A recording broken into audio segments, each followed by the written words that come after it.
Hello, in this training session, we're going to go over the members site.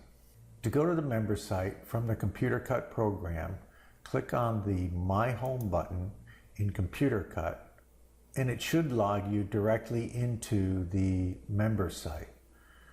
Sometimes with the browser, you will have to put your username and password in order to get into the members site.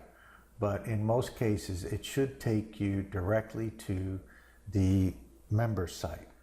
This is the part of the program that is devoted to the members, where they can do a number of different functions. So first, let's start up at the top over on the left. And if you click on Member Home, this is the page that will pop up for you. If you click on Download, this is where you can download the latest versions of ComputerCut. So as you can see here, we have a download for Windows and a download for the Macs. The next link at the top is for patterns. This is where you can search out patterns that you might want to put notes on or other information. We'll be returning back to this through the course of this instruction. Next is your inventory. This is where you can input your inventory, set up installers and pricing, and again, we will come back to this later on. Next is invoicing, and again, this is something that we will return to later on in the training. Next is tips. We have a number of different articles and instructions and information and tips in here. So you can select the databases that you might want to search in, or just enter a general search here and you can pull up information on ComputerCut and much more information.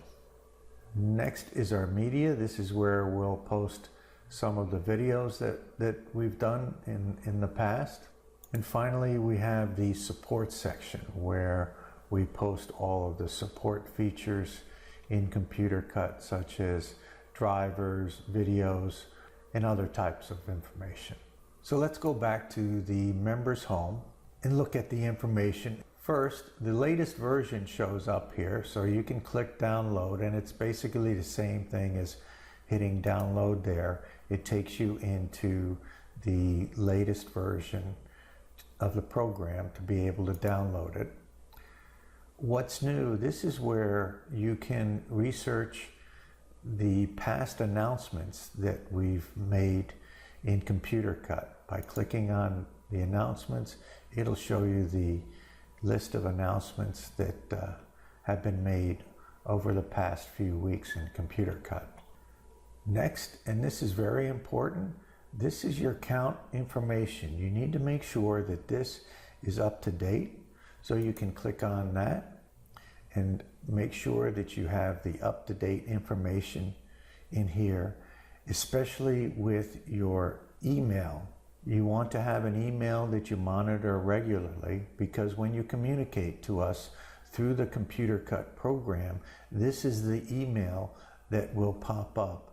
And any type of response we give you will go to this email. Also in here, if you want, you can upload a logo of your business. Next is your downloads. This is where it'll show you how many times you have downloaded a pattern. Okay, when a download is when you click and you pull up a pattern. It's not when you cut it.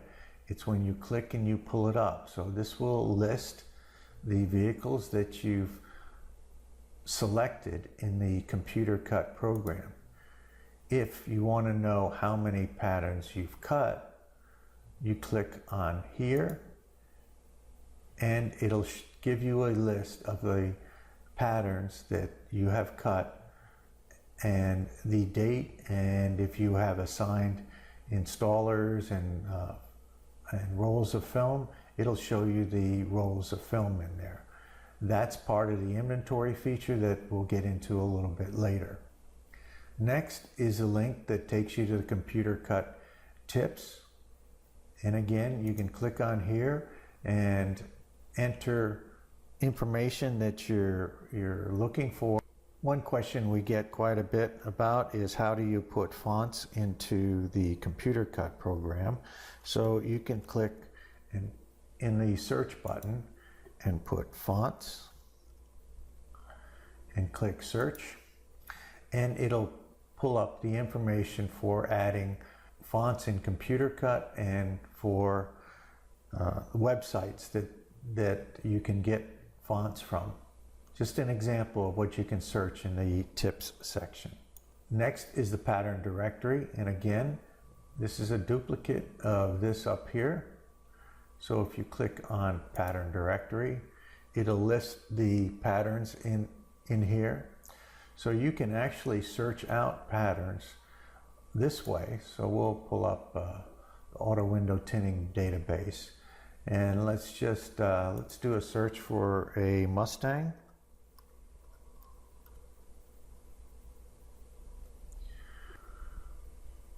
And it should pull up all the Mustangs that we have in the system. And if you click on the image, we'll take this one right here. It'll pull it up here, and you can print this out, or down here in the notes section, you can actually input notes that will show up when you pull up this pattern in ComputerCut. And then we also have a area where you can list a price, and a number of dealers use this to show people the prices on doing certain vehicles. Next, we have the custom graphics. We have a professional graphic artist who is available to you to design graphics. So if you want to have a graphic done, all you need to do is click on the custom graphics, and here is the information on how to submit it and the policy. So if you have an image, what you would do would be to put the date that you need it by and any comments about it, and then choose the graphic and submit it. And this is where your email is very important, that you have it up to date in ComputerCut, because otherwise, if it's not up to date, you will not be getting the information from the graphic artist. So again, it's important to make sure that your email is up to date. Next here is another download for the latest version of the ComputerCut program. And then over on the right here, we have the dealer spotlight section, where we highlight ComputerCut dealers and their comments about the ComputerCut program. This concludes the first part of the training for the member site. To view additional training, be sure to tune in to Training for the Member Site Part 2.